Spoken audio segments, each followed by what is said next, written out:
Hi everyone, Brad Drew here. Hey, I want to show you how I did this image yesterday. This was made with the iPhone 13 Pro Max using the Lightroom for Mobile camera to make the photo, and then I processed it in Lightroom for Mobile using the raw editing process. And I just really had a great time making this image. It was a beautiful day out there, and you can see the rain really made everything look very lush. And I want to show you how I created the image.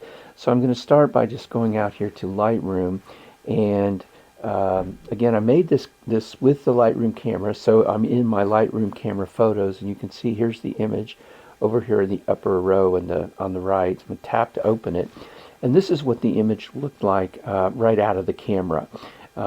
So you can see it's defaulting to the 4:3 aspect ratio, which is the default for the camera, and you can see from the raw file it's sort of flat, not a lot of color, which is kind of what you would expect for a raw file. So here's the process that I went through to create the image. So the first thing I'm going to do in this process is tap the auto adjust button down here on the bottom, and you can see just from that one adjustment there's before and there's after. So that one adjustment made a few things work, made a few adjustments that work for really well. The next thing I'm going to do is go down to effects, and I'm going to bring my effects up to about 30 on the texture, and then the clarity I'm going to bring that up to somewhere under 20, maybe 17 or 18, something like that. So now there's before and there's after. I'm not going to do any adjustments with any of these other sliders here in this panel.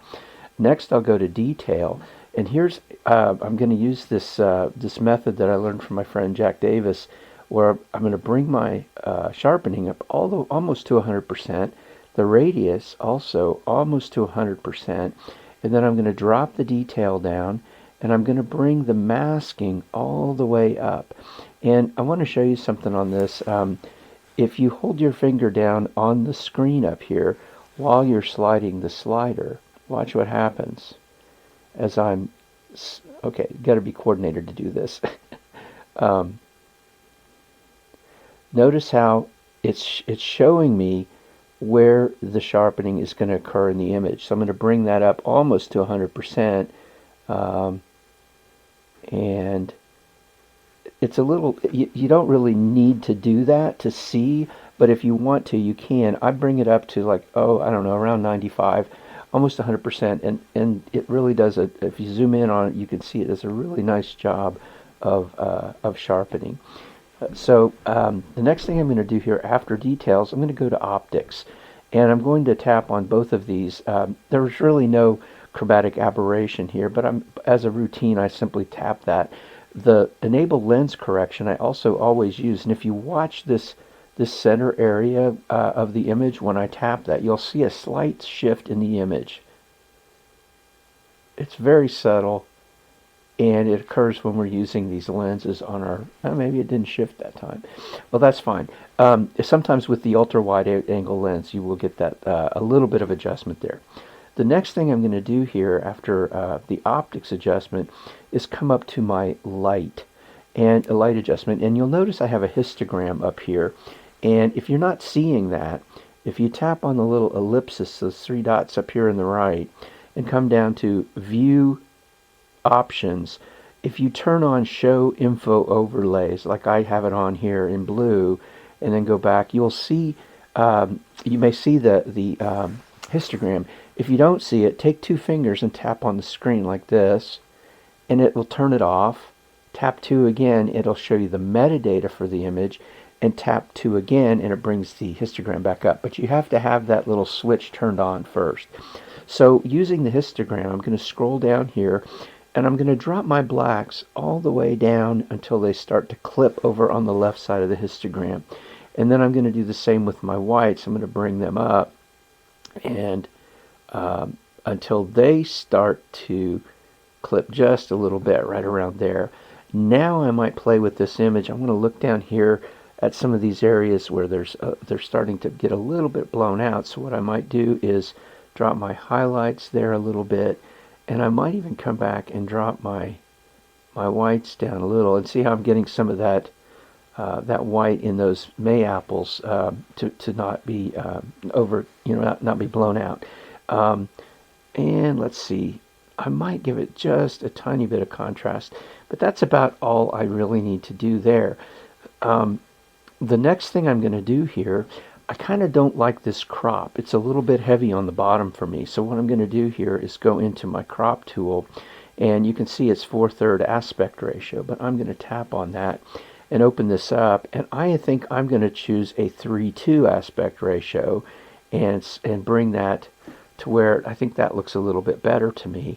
So now there's where we were before. Well, it's not going to show us that crop. I don't know why it doesn't do that. Anyway, so there's our image now. And the last thing I'm going to do here is go and use our masking tool. And I really love this tool since they overhauled it last fall. And what I'm going to do here, there are lots of ways to put a vignette on this image, but I'm going to do it with the using the radial gradient here. So I'm going, well, let me back up. So what I did was tap the plus sign here. I'm going to choose radial gradient, and I'm just going to drag a gradient here and position it something like that. And then I'm going to use this invert button over here in the left panel, and I'm going to invert that mask. So now the area that I'm going to affect when I do an adjustment here is that area outside the circle. So what I'm going to do here is I can bring that edge to make it very harsh, but I'm going to make it a subtle edge. And now I'm going to go down into my light adjustment, and I'm going to drop my exposure down. So I'm giving the image a little bit of a vignette around the edges there.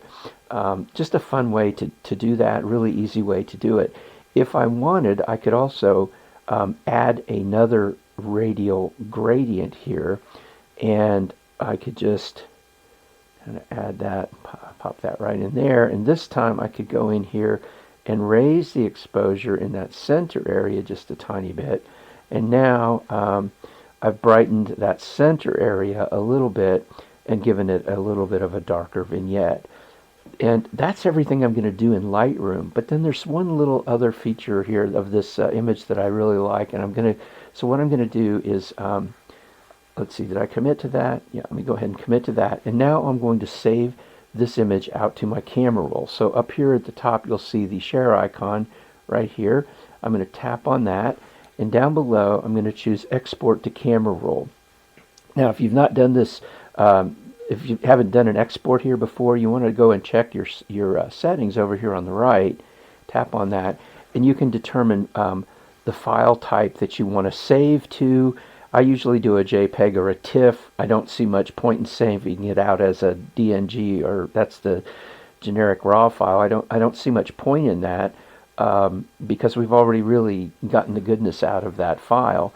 And then you can choose, you want to make sure that you have the largest available dimensions selected, and you also want to make sure that your image quality is at 100%. The rest of these things are options you can explore, but those settings, I think, largest dimensions and image quality are going to be important to making sure you don't degrade your image when you save it. So now I'll click the check mark to commit to those changes, and now I'm going to tap Export to Camera Roll. And it's simply exporting this Lightroom file to my camera roll, lets us know it's successfully done. And now I'm going to go out and take a look at the camera roll, and there's our image. Now what I want to do is put some finishing touches on it in SnapSeed. So I'm going to, let's go back here. I'm just going to hold my finger down on the image, and I'm going to copy the image. So again, what I did was you hold your finger down on the image and you get this menu. I'm going to copy the file onto a clipboard, and now I'm going to go out to SnapSeed. Now I don't see SnapSeed here in my tray, so I'm just going to type in SN, and there it is. It pops right up, and instead of tapping to open it, I'm going to hold my finger down on it, and again I get this menu, and I'm going to paste that image into SnapSeed. So now there's the image in SnapSeed, and what I want to do, first of all, I want to go up to my tune image, and I'm just going to come down here to ambiance for a minute and just see, look at just a little shift. See how that that's shifting the tonality in the image. I'm just going to give it just a little bit of a pop of that. And then I might come down and drop my shadows just a little bit, just to add a little drama to the image. So there's before and after. It's not a huge change we're making here. And I might warm it up just a tiny, tiny bit. There's before and after. And then the next thing I want to do, and this is a little thing that I love to do with these images, is to go to my tools again, and this time I'm going to choose vintage down here about 4 rows down, right here.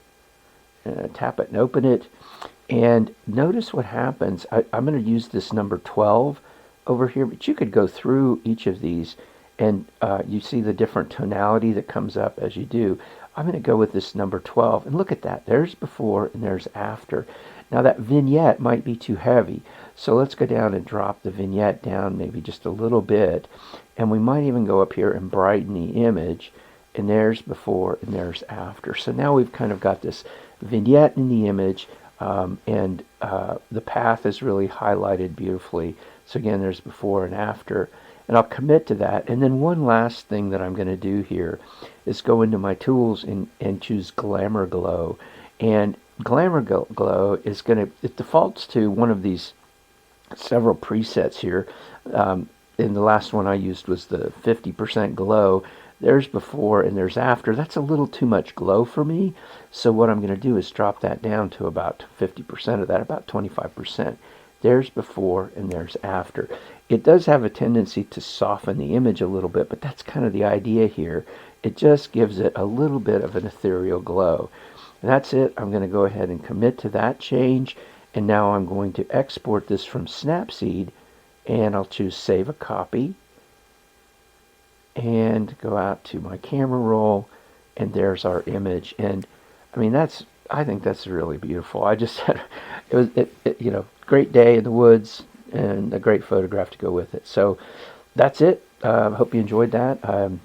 And if you liked it, give me a thumbs up on YouTube, and I hope you'll subscribe to my newsletter. I try and share these kinds of things every now and then. I put a newsletter out about once a month, and I usually have little tutorials like this and other tips and things like that. So thanks for watching, and until next time, keep on creating.